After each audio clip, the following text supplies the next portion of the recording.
everybody, it's me, Jill, and welcome to Jill Informed. This is the recap of The Real Housewives of Salt Lake City, Season 1, Episode 5, Ladies Who Lunch. Okay, I thought the luncheon was last week. I guess because we're still there. I don't know. Let's see what's going on. Oh, wow. This is this is a wild beginning because things weren't that bad when we left off. Although Mary did want an apology from Jen, and she didn't get one. Meredith did. So Mary is really kind of going after Jen. Well, let me just say this. Jen said, I'm the girl who I will say what everybody else is thinking. And Mary goes, oh, you don't speak for me.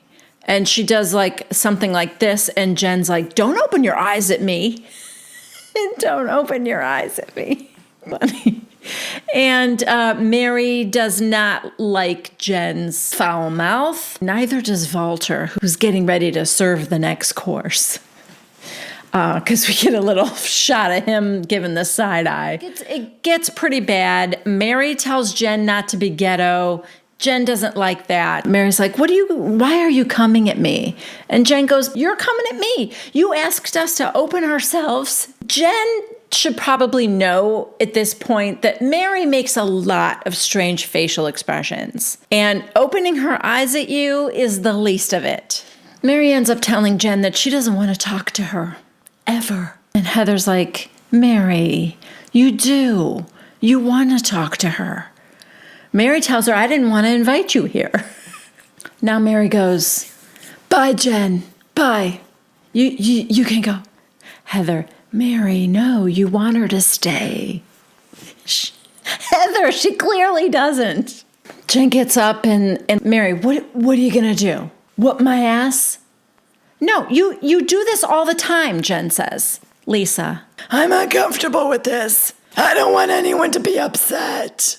Heather goes after Jen, of course, because this is what Heather does. In Heather's confessional, she's like, listen, this has to stop between Mary and Jen. Mary told Jen she smelled like hospital. Jen said that Mary was a grandpa f***er. And also, it should be pointed out that both things are true. I mean, Jen just came from the hospital, and Mary is actually married to her grandfather. So, you know, it's not like they're accusing each other of things that are unreasonable. Heather gets Jen to come back in with her, and she said, I made her come back. Mary's not happy about that. But Heather said, listen, you brought us here to open up, talk about ourselves, and that's what she did. And, you know, you kind of came at her. I did not, Mary says. I didn't. And Heather said, well, that's what I saw. And Mary said, well, you have to believe what I'm telling you. Not what you saw and heard, but what I'm telling you now. Jen ends up saying, I wouldn't be here if I didn't care. Lisa's like, I believe her. And Meredith said, I believe her. Heather said, I believe her. Mary, yeah, she's not really feeling Jen right now. So Jen said, listen, you asked me to open up and then you kind of came at me for it. I know not everybody is like me. That's what I was trying to explain, like why I am the way I am. And Mary said, well, I didn't know I couldn't respond. Then we get a flashback to the beginning when Mary set the ground rules. Let's just talk one at a time and nobody else say anything. Okay. So now Heather said, it seems hypocritical, Mary, for you to interrupt her when you asked her to open up. Don't call me that. Don't call me hypocritical. Heather goes, I said, it seems hypocritical. Don't do that. And so now Mary said, I don't want to do this because it's upsetting Walter. That way the camera pans over to Walter, who's just standing there, waiting to serve the next course with a couple of other waiters. Lisa, I'm sorry, Walter. And then Jen goes, I know Walter, and I know Arturo, too. You're not the only one who knows them. Okay, now Whitney tries to get Mary to understand that Jen was trying to explain why she says the things she does and explain where she's coming from. Mary is now going off on Whitney. You're 30. And Whitney's like, I know I'm 30, but I'm also here at this luncheon. I don't know where Meredith went. Maybe she went to the bathroom. Mary's you can't get through to her. You just can't. And she said something like, I don't want this hoodlum here at the table. And Jen is saying, okay, you don't do that. Don't call people ghetto or hoodlum. We don't do that. That's derogatory. That's a way to keep people down. How dare you? You're not better than everybody else, Mary. Okay, Jen tells us in her confessional that a couple of months ago, Mary made this weird comment when she came over to her house. And she said that if I go to a 7-Eleven and there's black people in front of it, I will go to a different 7-Eleven. Okay, in her confessional, Mary said, convenience stores, hospitals, I just can't. When she thinks about convenience stores, she thinks of violence, and hospitals it's the smell. Well, Jen has had enough now, and she's like, okay, I can't with her. So she says goodbye to everybody. Love you, ladies, love you. She says goodbye to everyone. Where's Meredith? Still in the bathroom? After she walks out, Mary goes, well, I tried. Oh, but could you get me my AirPods? I want those back. Because she left them sitting on the table. Heather's like this. I mean, Mary, come on, man. Now it's, I don't know, next day or whatever, we check in with Meredith and Brooks. Brooks is like, how was your luncheon thing or whatever it was, whenever it was. Thanks, Brooks. I don't know if they told Brooks to ask about it. He couldn't seem less interested. She's like, it was a little volatile. Jen, she basically apologized. She did apologize to Meredith. Brooks doesn't like her because she flashed her vagina at him, allegedly. We did not see that. Meredith is like, she basically said that she was sorry. Brooks goes, what do you mean basically? Did she say she's sorry or not? Basically, it's, I only get upset because I care. Now I'm getting annoyed with Meredith. I mean, Jen is a whack job. She is. But she did make herself vulnerable in that moment. She did try to explain herself. And she did say, Meredith, I'm sorry. She did. So if Meredith didn't hear it, I don't know. Maybe she was in the bathroom. So then Brooks is like, she only yells at people she cares about? Pretty much. Okay, now we're checking in with Heather, and she's making breakfast for her daughters. Well, bacon. And she talked about how her ex-husband wanted the girls to grow up the same way they would have if they were still married. So he is providing for them financially, and he wants her to be able to be a stay-at-home mom. Is that what she said? She owns that spa, right? It's not exactly stay-at-home mom. So her oldest daughter, Ashley, has been dating her boyfriend, Jaden, for 2 years. In the Mormon community, you are only allowed to go on one date or like one dance or something with somebody, and then you have to go with somebody else. I'm getting this wrong. Long story short, you can't go on 2 dates in a row with the same person because then you might get serious with that person and that might lead to sex. So that's a big no-no. But Heather, of course, has allowed her to be with Jaden for 2 years because she wants her to be young and carefree and in love. Heather says, I'm going to be getting home really late tonight, you guys, so I'm not going to get up for church. So if you guys really want to go, let me know if you're going to go. And her younger daughter said, if you're not going to go, I don't really feel like I need to go. Well, Heather tells us in her confessional that after the divorce, the girls, they were kind of still showing up to church, but because of the divorce, everyone was pretty much shunned, I guess, maybe, and they weren't involved in everything. They weren't asked to do things, and so the girls just feel like they're not really into being Mormon so much. So I guess she's kind of leaving it up to them whether they want to or not. Next, we are with Meredith, who is picking Seth up from the airport. They kiss, and things seem like they're a little flirty with them. he's like, should I sit in the back? And she's like, no, why don't you sit next to me? And he said, I feel like I'm on a first date. And she goes, oh, I would love that. Treat me like we're on a first date. And he goes, I don't even know if I would remember how. So they're being kind of cute. She said that he is spreading his time between working in Chicago and Ohio. So she hasn't seen him in 3 weeks. And the last time he was there, things were kind of volatile. And we saw that. That was that conversation in the restaurant where he's like, show me your phone.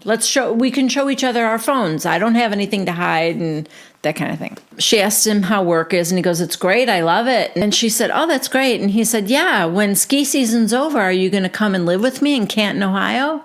And she said, no, I'm not going to live in Canton, Ohio. And he said, Akron? And she's like, no, we're not living in Ohio.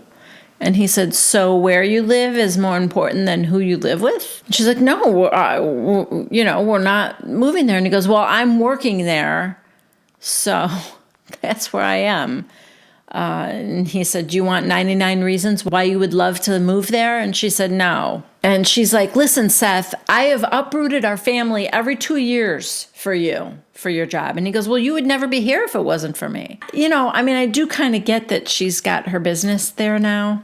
Also, if you're going to make the marriage work, you have to go where the jobs are. Although she does have a pretty sweet housewife job in Salt Lake City. So that may pay the bills more than Seth's job. I don't know. So, date 1 is not going great with the Meredith and Seth. She doesn't want to uproot her business. He said, I would move anywhere for you. And she said, well, you haven't, because I'm here now. My business is here. And like I said before, and not only does she have her store, but she's a real housewife of Salt Lake City. I would think that would be paying more than her store, but I don't know. Okay, now we're getting dueling stories between Jen, who is telling Sharif about the luncheon, and Mary, who is telling Robert Sr. about the luncheon. As you might imagine, the stories vary wildly as to how it went down. Mary is, her story is how benevolent she was. I wanted everybody to have a nice time, and I gave them, the journals with their names, and I wrote a little note, and the Louis Vuitton earbuds. I wanted them to know I cared. And Jen tells Sharif, it was the worst luncheon I have ever been to in my life. She is telling him that Mary called her a hoodlum, and he's like, oh, I am so sorry. And she said, yeah, and you're not going to go to the 7-Eleven? That's my son's. That's my nephew. My family is black. And Sharif is black. And she said, that's my family you're talking about, that if they were in front of a 7-Eleven, you wouldn't go to that 7-Eleven. I have a problem with that. And Sharif is just like, instead of getting super angry or like real toxic masculinity, he goes, oh, I am so sorry you had to go through that, babe. I love him. And we are not seeing enough of her sons because I really like her sons. Side note, she is sitting at a desk. It looks like an office desk. She's got like some books and she's got like a pencil holder with scissors and pens in it. And on a lucite stand, she has a huge tiara and a plaque that says, I literally can't even. And that pretty much sums up Jen. All right, so now Coach Shah is stepping up to the plate. And he said, listen, interracial issues is real. There are black folks that don't like other black folks, and they say racist things all the time. And I don't want you to ever think, gee, what did I do wrong as a woman of color to reach out to another woman of color and try to befriend her? And she said, if somebody did something to Rifi or Omar, I would beat their ass. And he goes, no, honey, you don't want to do that.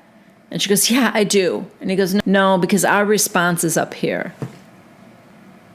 I love that man. Meanwhile, at Mary's, she tells Robert Sr. that Jen said she was a grandfather MFer. And he's like, no. And she goes, I know. I mean, we're not blood. And they're trying to act like don't care what anybody else thinks. And she's like, yeah, that's just it. But everybody's on her side against me. Okay, next we are with Whitney, and she's going to this jiu-jitsu place with her brother Will, or she is meeting him there. And I guess he's been into it for a long time, and she tells us, Will and I have a very special relationship. And I'm like, oh God, no. Now what? Brother and sister? But that's not what she meant. Thank God. I mean, there's only so much I can take. I think she just meant that they were close when they were growing up and that he kind of stuck by her even when the church abandoned her. Okay, so they sit down to talk about their dad. He's supposed to be going to sober living. Well, I guess he is going there now, but he did 7-day detox and then he was supposed to immediately go to sober living, I think. I might have this a little bit wrong, but he didn't, and instead he went to California, took off, and was detoxing so bad that he almost relapsed. So he's doing what he should have done the first time, and he's going to sober living, and then he's doing something for 30 days, and then he's doing this other thing for five days a week for like, I don't know how long. And Whitney tells us in her confessional that this time her dad is going to pay for it. She's not paying for it. So I guess she paid for it last time. Side note, another very interesting confessional look out of Whitney Rose. I don't know about you guys, but I appreciate a wild look. This is quite a wig dress combo here. Oh, okay. So Whitney explains the family dynamic, and I guess her mom had her 2 brothers, and then her dad had 2 daughters, I think. And then the whole family came together, and then her mom and dad had her and a sister. So Will is actually a half-brother, and the dad isn't even the parent they have in common. It's their mother. So she said, I appreciate you reaching out to him, even though he's not your biological father. So yeah, I mean, that was shocking. I thought when they sat down to talk about the dad, that for sure it was the dad was the parent they had in common. Next, we are with Lisa, and it is her son Henry's 8th birthday, and they're at a bowling alley, and I guess, what does she have to do with Sundance? Do we know how she's involved with that? I don't know. Anyway, she said, with Sundance coming down the pike, I really need to make something special for the kids, so birthdays are the one day when they get 100% of me. Man, maybe I shouldn't really be smoking 3 packs a day just to sound like her, huh? I'm method acting. She's like, oh, I'm so happy he's happy. I love that. Meanwhile, Henry's like, look at me, I'm a worm. So Lisa and her husband are talking about Meredith and Seth separating. And he's like, yeah, so what brought that on? And she said, I don't know. In her confessional, she talks about the Mormon church and that, it's not till death do you part. It's for eternity. According to Lisa, no marriage is perfect, but you just make the best of it. So, sounds great. Lisa thinks that her marriage to John is working because when they got married, they had a core love of God, a core love of Jesus, and the LDS church helped build on that because there's so much emphasis on eternal marriage and the eternal family. Lisa says to her husband, in some marriages, the women think that they have to perform services to get gifts. I mean, I don't have to perform services to get gifts. Just being here, just breathing, I deserve gifts just for being. And he goes, yeah, but if you ever want to perform services. And she goes, John Barlow. You cheeky little Mormon, you. Okay, next we are with Whitney and her dad. They are driving to drop him off at Sober Living. And Whitney said that she's been through this so many times with him, but that this is the first time that he has wanted to do it. And she, feels pretty optimistic. So he is talking like this is what he understands that he needs this. and he can't do it on his own. And so hope so. Okay, next we are with Meredith and Seth, and those two are having fun. It is, this dating is really working out well. He's like, Meredith, I'm leaving now. She's like, oh, you're going now? And he goes, yeah, I have to go to work. He goes, I can't live this Park City life with you. And she goes, well, as much as I want you here, I think we could, use the space. And he goes, you want space from me? She's like, well, what's your plan? He goes, I don't have a plan. She goes, well, it's been a tough couple weeks, and I think we need some space. And he goes, so you don't want me here? And she's like, well, and he goes, no, that's fine. I'll give you some room. Maybe me being out of the picture for a while will help you find what you want. And maybe that's me out of the picture. Meredith says, I don't disagree. Wow. Okay. So much for dating. Oh, you guys, this is really sad. She's like, I think the right thing to do is we just keep moving forward like this with, we're separated, and we'll just see what happens. We'll talk on the phone. And he said, I don't want to do this. And she said, what? And he goes, separate. I don't want to separate. And he starts crying. It's killing me now, and I don't even really like Seth. He just kind of wipes his eyes, and he grabs his suitcases and he walks out. And then we get a close-up of Meredith, and the one thing I can't help but notice is that she looks less upset than I am.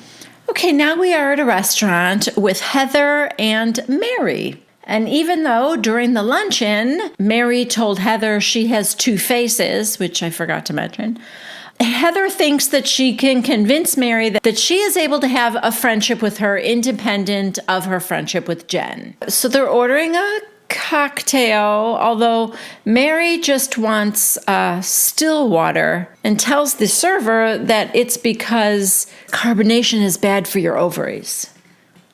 Oh, guys. Mary is a very, very special housewife. I've said it before, I will say it again. She is unlike any other housewife. She is quite an original, and I'm just happy she's here. She is a gift to all of us. So Heather's like, what are we going to do about you and Jen? And Mary goes, I don't know. I think she's jealous of me and what I have, and because she wants to be top dog, and she doesn't like what I have being a woman of color. And Heather goes, you think it's because you're black? And she's like, mm-hmm. The Heather does not understand what Mary's saying. She thinks it's one thing to say Jen is jealous of my Chanel purses, but what does it have to do with being black? Well, I think that what Mary's saying is that she thinks she compares herself to Mary because Mary is a woman of color, or because they both are. Unclear what Mary thinks. Obviously, Heather doesn't know what Mary's thinking. Oftentimes, it's difficult to know what Mary's thinking. Mary just really thinks that Jen has a problem with her. And she kind of does, I guess. But what's interesting is before this show started, I think those two did have a close friendship. We just never saw it. But if they were at one time close like that, then I feel like they could get there again. For some reason, we're hearing the entire story again because Mary is telling Heather, it was in my grandmother's will, that she passed everything on to me, including her husband. This was her second husband. So Heather's like, well, so he's not your blood grandfather. And Mary's like, no, that's incest. Oh, really? Is that where we're drawing the line here? Because who knows? Oh, okay, you guys, what is wrong with me? So now I'm feeling for Mary because she starts crying and she said, I didn't want to, but it was what my grandmother wanted. I didn't want to, so I did. I married him. And I thought it was weird, but I did it because that's what she wanted, and I obeyed her. Oh my God. That kind of kills me. She said it took 2 years for her to marry him because she had to kind of, find it within herself.